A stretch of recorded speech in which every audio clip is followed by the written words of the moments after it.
বর্তমানে আবার আমেরিকার ইসরায়েল মিলে ইরানের উপরে অ্যাটাক করতেছে। এই যে আমেরিকা এখান থেকে এসে ইসরায়েলের সবাই এদিক থেকে এসে কোথায় অ্যাটাক করতেছে, এই জায়গার মধ্যে অ্যাটাক করতেছে এই ইরানকে। এখন ইরান এত গুরুত্বপূর্ণ কেন রাজনীতিতে? এই দেখেন বিভিন্ন আমরা যদি প্রণালী রাজনীতি আছে, এই যে এটা মনে করি এটা একটা চোখ পয়েন্ট। এদিক থেকে আপনার পার্সিয়ান গালফে এখানে এসে এই যে এখানে সৌদি আরবিয়া, কাতার, ওমান এবং ওমান, দুবাই, আরব আমিরাত যতগুলো আছে এই এই পাশে সবগুলো দেশ। এখন এই দেশগুলো সব এগুলাতেই তেল উৎপাদন হয়, অয়েল। তাহলে অয়েলগুলো যায় যে এই রুট দিয়ে এদিকে এসে একদম এদিকে গিয়ে আপনার রেড সে দিয়ে একবার এদিকে গিয়ে সিনাই পতাকা দিয়ে বের হয়ে ভূমধ্য সাগর দিয়ে বের হয়ে একদম আমেরিকাতে চলে যায়। তাহলে এই দেশগুলো অনেক গুরুত্বপূর্ণ, কারণ হলো এখান থেকে এই রাস্তাটা দিয়ে আপনার 20% ট্রেড এদিক দিয়ে যায়। তো এটা হলো একটা চোখ পয়েন্ট, আর এটা হলো বাবেল মানদেব প্রণালী, এই দুইটা পয়েন্ট। তো এদিক থেকে আরেকটা পয়েন্ট আছে, এখানে এসে আমরা দেখবেন যে এই জায়গার মধ্যে এটা হলো কি সুয়েজ কানাল, এই জায়গার মধ্যে। তাহলে এখন যদি আমরা ভূরাজনীতিতে যদি একটু রিসার্চ করে দেখি যে এই তিনটা চোখ পয়েন্ট খুবই গুরুত্বপূর্ণ। এই তিনটা চোখ পয়েন্ট যদি একবার বন্ধ হয়ে যায়, পৃথিবীর মধ্যে যে আমরা ট্রেড অয়েল বলেন অন্যান্য যে মালামালগুলো নিয়ে যাই আমরা সাগরের মাধ্যমে, প্রণালীর মাধ্যমে, সব কিছু বন্ধ হয়ে যাবে। আপনার এই বর্তমানে হঠাৎ করে দ্বিতীয়বার যখন আমেরিকা ইসরায়েল মিলে আবার যখন ইরানের মধ্যে অ্যাটাক করলো, যখন ইরান আবার এই প্রণালীটা যখন বন্ধ করে দিল বর্তমানের মধ্যে, তখন এই অয়েলের দাম বর্তমান 100+ হয়ে গেছে। এবং এটার রেকর্ড আছে যে 100-150 পর্যন্ত গেছে, গতবার 120 পর্যন্ত গেছিল। কারণ হলো এই পয়েন্টটা যদি একবার বন্ধ করে দেয়, এদিকে যতগুলো 20% যত অয়েল যাবে সবগুলো যাবে না। তখন কি হবে আপনার এই যে আমেরিকার তো এদিকে তো অয়েল কমে যাচ্ছে, তো আমেরিকার যে ইউরোপিয়ান যতগুলো দেখেন এখানে বাল্টিক রাষ্ট্র বলেন, ব্ল্যাকসির মধ্যে এগুলো যতগুলো কান্ট্রি আছে এখানে সবগুলো তেল এখানে আটকে যাবে।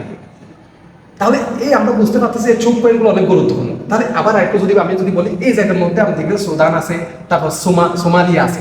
তো সোমালিয়াকে ভাগ ভেঙে কত টুকরো করছে, সোমালিল্যান্ড করে দিচ্ছে আলাদা একটা। ফলে এই যে এত গুরুত্বপূর্ণ কেন এই জায়গাগুলো, এই যে চোখ পয়েন্টের জায়গাগুলোর মধ্যে যতগুলো দেশ আছে সবগুলো ভাঙে ফেলছে। আপনি যদি এখানে সোমালিল্যান্ড করছে, ঠিক আছে, সুদানের মধ্যে এখন গৃহযুদ্ধ চলতেছে। কি জন্য? সুদান হলো এমন একটা গুরুত্বপূর্ণ স্ট্র্যাটেজিক পয়েন্ট আছে যে পয়েন্টের মধ্যে যে আধিপত্য বিস্তার রাখতে হবে, সেই পৃথিবীকে একটা নিয়ন্ত্রণের মধ্যে রাখতে হবে। এখন ইরান কি করছে? ইরানের স্ট্র্যাটেজি কি? ইরানের স্ট্র্যাটেজি হলো আপনি যদি একটু দেখেন ইরান কি করছে, এই জায়গা নিজেদের আয়ত্তের মধ্যে রাখছে। দেখবেন যে যখন 60 দিনের জন্য যুদ্ধ বন্ধ হয়েছিল, এর মধ্যে 60 দিন পর যখন এখানে কি করছে সৌদি আর কাতার মিলে কি করছে, এইদিকে ওমানের এই পাশ দিয়ে ওদের তেলগুলো নিয়ে যাচ্ছিল। তো ইরান কি করছে, এগুলোতে অ্যাটাক করছে। যখন এগুলোতে অ্যাটাক করছে, সরাসরি আমেরিকা ইরানের মধ্যে অ্যাটাক করতেছে। কারণ হলো দেখেন এগুলো যখন বন্ধ করে দিচ্ছে, এগুলো আর এদিকে আর যেতে পারতেছে না।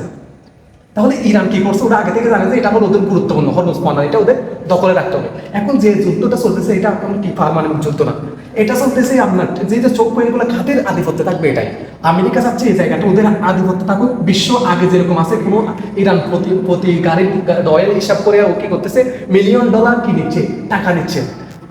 আমেরিকা বলতেছে আপনি এটা নিতে পারবেন না, ইরান বলতেছে আমার অনেক ক্ষয়ক্ষতি হয়েছে, আমার এটা নিতে হবে। এদের মধ্যে দ্বন্দ্ব চলতেছে বর্তমানে। এই দ্বন্দ্বটা কি করছে ইরান, এটার মধ্যে একদম স্ট্রং এখানে বিভিন্ন ধরনের মাইন্ড পেতে রাখছে ইরান। এরপর এদিকে গিয়ে ইরান আরেকটা কাজ করছে, এই জায়গার মধ্যে ইয়েমেন দুই দিকে ভাগ করছে। একটা হুতি এখানে কি করে ওরা শাসন এই জায়গার মধ্যে থাকে।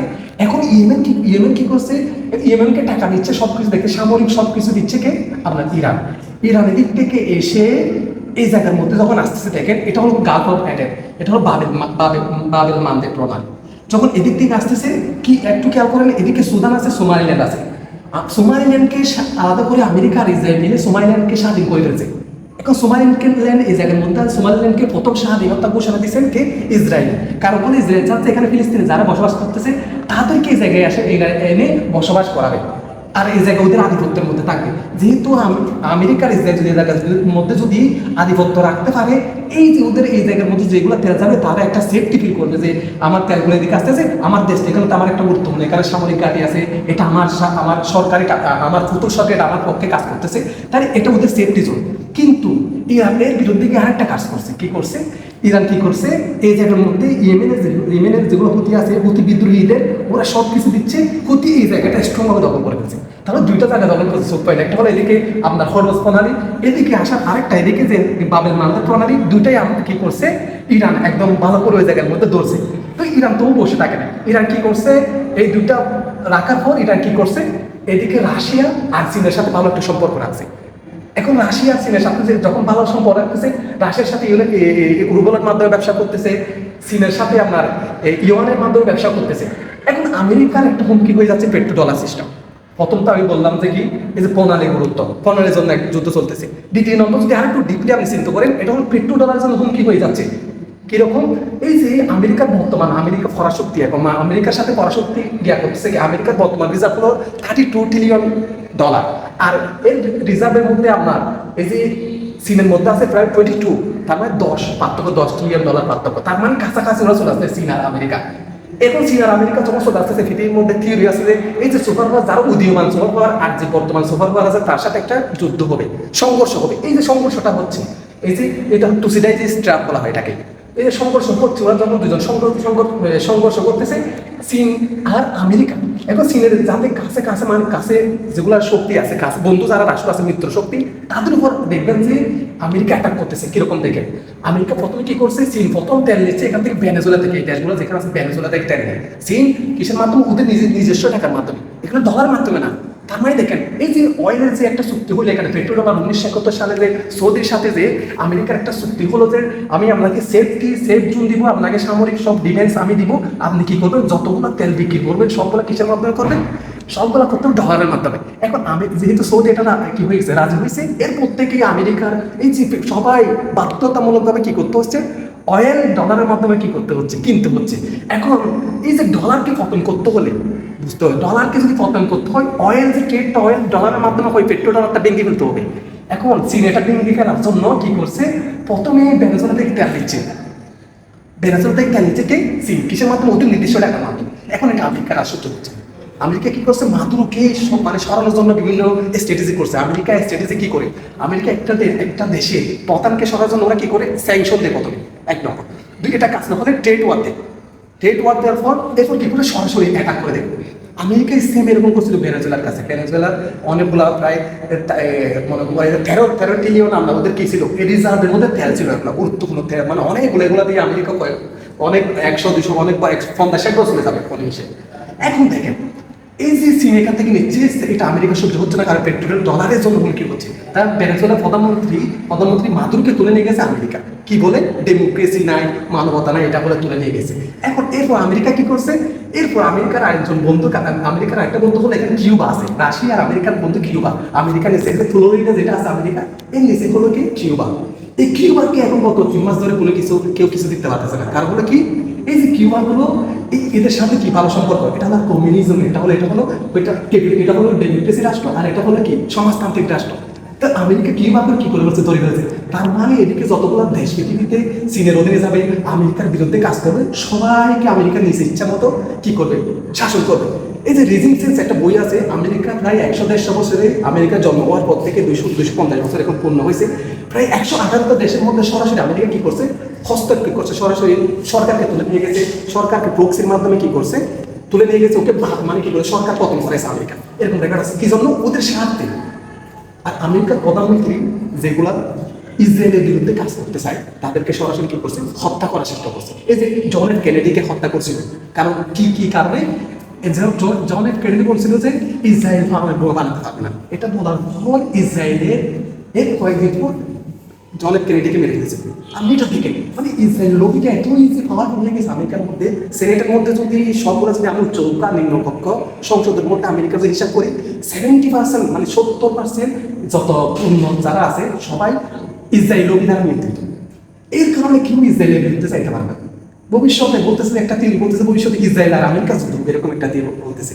মানে এর মানুষ এতই যে ইসরায়েলের মধ্যে আমেরিকার মধ্যে ইসরায়েল হয়ে গেছে, ভবিষ্যতে এটা মানে কন্ট্রোল করা, এটার জন্য একটা বিপ্লব হতে হবে যে আমেরিকা থেকে ইসরায়েলকে কি করতে হবে, বাদ করতে হবে। এটা সম্ভব হচ্ছে না। এই যে হঠাৎ করে আবার যে একটা MOU যেটা চুক্তি হচ্ছে, এটা হঠাৎ করে আবার বাতিল করে দেওয়া, আপনার সাইন, এটা একদম 4টা পয়েন্টটাকে একটা দেশের মধ্যে চুক্তি হওয়ার জন্য শেষ স্টেজে গিয়ে যেটা একদম ল হয়ে যাচ্ছে, ওইটা আমি দিয়ে যেটা আবার আমেরিকা একটা করে দিল। কারণ কি জন্য জানে, এই যে যখন থেকে এটা MOU যেটা হচ্ছে, তখন থেকে যখন সাইন হচ্ছে, তখন থেকে ইসরায়েল এর 4 সেকেন্ড থেকে ইসরায়েলটা বিরোধিতা করতেছে। আর এটা হতে পারে না, শেষ পর্যন্ত এটা হতে দিল না ইসরায়েল। লবি এত গুরুত্বপূর্ণ। এই যে দেখেন তাহলে এই অ্যাটাকটা চলতেছে দেখি, তাহলে দুই দিকে দুইটা আপনার বুঝতে হবে, একটা হলো চোখ পেয়ে আপনার ফরেন্স পানার এটা নিয়ন্ত্রিত করতে হবে, আর একটা $50 আমেরিকা বাঁচায় রাখতে হবে। এই দুটা জিনিসের জন্য আমেরিকা এতই এদিকে অ্যাটাক করতেছে। আপনি দেখেন মধ্যপ্রাচ্য সবগুলা দেশ, এই যে সাদ্দাম, যে আপনার গাদ্দাফি, এরা কি এদের ফটো কি জন্য হয়েছে? একমাত্র ডলারের হুমকি হয়েছে, এই জন্য এদের মেরে ফেলছে। আমি দেখেন এটা অনুমান এত উন্নত, কিন্তু ইয়েমেন এত গরিব দেশ কেন? কারণ হলো ইয়েমেন আমেরিকার স্বার্থের জন্য কাজ করতেছে না, এটার জন্য। আপনি এরপর দেখেন ভিয়েতনাম যুদ্ধ হয়েছে, ভিয়েতনাম যুদ্ধ দেখেন, কোরিয়া যুদ্ধ হয়েছে, এটা দেখেন। এই যে যত কিছু আমেরিকার বিরুদ্ধে যারা যাচ্ছে, সবাইকে আমেরিকা মানবতা বিরোধী বলে, ডেমোক্রেসির মধ্যে কাজ করতেছে না, টেরোরিজম বলে, এইসব বলে অ্যাটাক করে নিজেদের মানে এই যে আধিপত্যটা ধরে রাখতে চাচ্ছে। এটা হলো আমেরিকার স্ট্র্যাটেজি। এর বিরুদ্ধে উদীয়মান চীন কি করতেছে? নিজেদের আধিপত্য বিস্তারের জন্য ওরা কি বেল্ট এন্ড রোড ইনিশিয়েটিভ করতেছে, রাশিয়ার সাথে ভালো সম্পর্ক করতেছে, চীনের সাথে ভালো, আপনার ইরানের সাথে ভালো সম্পর্ক করতেছে, আর যাদের সাথে ভালো সম্পর্ক করতে চাচ্ছে আমেরিকা তাদের উপর অ্যাটাক করে দিচ্ছে। এটাই হলো রাজনীতির একটা বেসিক আলোচনা আছে। এই যে আমেরিকা ইসরায়েলের মধ্যে অ্যাটাক করতেছে, আবার এখানের মধ্যে আপনার গালফ হরমুজ প্রণালী এত গুরুত্বপূর্ণ কেন, আবার এদিকে এসে প্রণালীর মধ্যে হুতিদের এত সাহায্য কেন করতেছে ইরান, এখানে পাওয়ারফুল কেন আছে, এরপর আপনার সুয়েজ সংকট এত গুরুত্বপূর্ণ কেন। এই যে প্রণালীর যে রাজনীতি, এটা একটা গুরুত্বপূর্ণ কাজ এই যুদ্ধের মধ্যে। আরেকটা জিনিস হলো যে কি আপনার এই যে $50 সিস্টেম, এই দুইটা জিনিসের জন্য আমেরিকার সব কিছু মনে রেজিম চেঞ্জ করাবে, যে কোনো দেশের যে ইচ্ছা মতো যা ইচ্ছা তাই করবে। আর একটা হলো অস্ত্র ব্যবসা, মানে ওদের অস্ত্র ব্যবসা ধরে রাখতে হবে। এই যে প্রথম বিশ্বযুদ্ধ, দ্বিতীয় বিশ্বযুদ্ধে আমেরিকা এত পাওয়ারফুল হওয়ার কারণ হলো, একমাত্র কারণ হলো ওরা প্রচুর অস্ত্র বিক্রি করছে। দ্বিতীয় বিশ্বযুদ্ধের শেষের দিকে ওরা কি করছে, যুদ্ধতে কি করছে, ওরা লিপ্ত হয়েছে। এগুলো বুঝলে টোটালি হলো রাজনীতি হলো।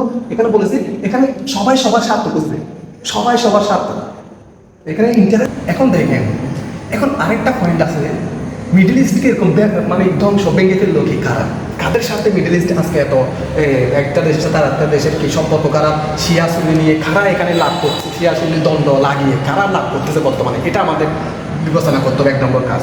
2 নম্বর কাজ হলো আফ্রিকা এত অনুন্নত দেশ কেন, এই যে ফরওয়ার্ডে এত বেশি কেন আফ্রিকার মধ্যে, স্পেন বলো আফ্রিকার মাধ্যমে পুরো আফ্রিকাকে ফ্রান্স স্পেন এরা ভেঙে ফেললো, টুকরো করে গেল। এটা কারা করলো, এটা কি জন্য করলো? আজকে যে পৃথিবীর যে এতগুলা দেশ গরিব দেশ, এটা খাদের জন্য আজকে গরিব হয়েছে।